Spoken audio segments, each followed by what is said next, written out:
Hi everyone, this video is on some absolute basics in Excel or most spreadsheet programs that work the same way. So when you start Excel, you see something like this, and you just click to make a blank workbook. So this brings up a layout with a lot of stuff on it, but here is the major area we use. And you can do things like just wherever the cursor is, you can just type my numbers. We're going to enter some numbers, and that's fine. You notice it kind of goes outside of the little rectangle, which in Excel is called a cell. So what you can do is you can make that bigger, go up here, click between them, and you can drag it, make it really big or tiny. Or if you double click it, it'll just automatically size it to the size you want. So let's enter some numbers now. 1, 2, 3, 4, 15, 17, 19, and 31.111.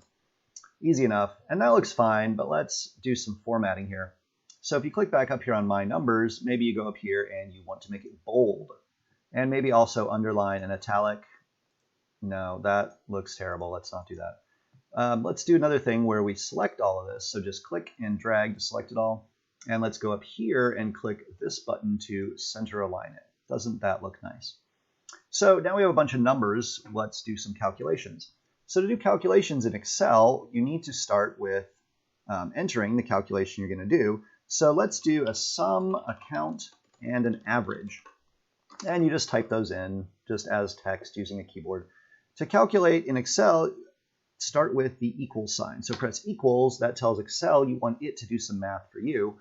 Then you need to enter the command that tells it what it's going to do. And most of these are pretty straightforward. A sum means add up all the numbers. So just start typing the word sum. You notice it comes up in this drop-down menu. You can make it autocomplete if you double click it, or you can press the tab key. And so it says sum in all caps, open parentheses. So just go ahead and select these numbers right here. Just click and drag. And you can close the parentheses if you're feeling nice, but if it's a simple formula, you don't need to. Excel will figure it out. And let's do the same thing. To do a count, start equal sign, start typing the word count, and press tab or double click to auto-complete that. And select the numbers here too. Close parentheses. Same thing for the average. Let's do equals average. You notice it brings it up pretty quickly. And select the numbers once again. Boom, we did it. Now this has kind of a lot of decimal points, so if you want fewer, just go up here to number and click this arrow for down decimals. No, let's use 1 decimal point. So the way the average is calculated is by adding up all the values and dividing by how many there are. So we can calculate that with the sum and the count. You can just type equals and click on the sum and then click on divide by, which is the slash on the number pad or the keyboard, and then click on that one, and it should give you the same thing, and you can format it the same way if you want to. And now let's look a little closer at this formula. Here we have the formula bar, which tells us what's going on. We're doing D2, which is cell D, row 2, divide by D3, which is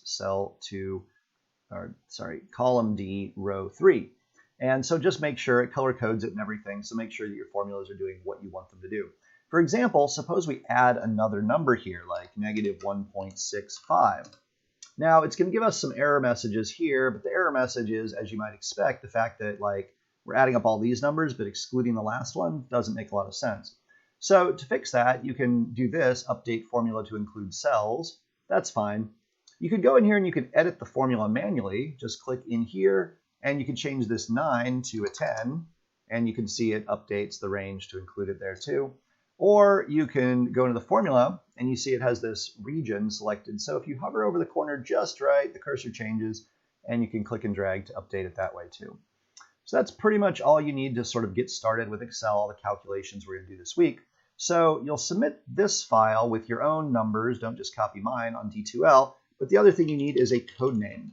When you submit certain information in this class, like your height or your grip strength or something, we're going to do that with code names so that no one knows who you are. So make up a code name. Your code name could be kitten or ninja or hamster or maybe pineapple or whatever you want to do. Just pick a code name that is short and easy for you to remember, and then submit this file to D2L. Thanks for your time. I will talk to you soon.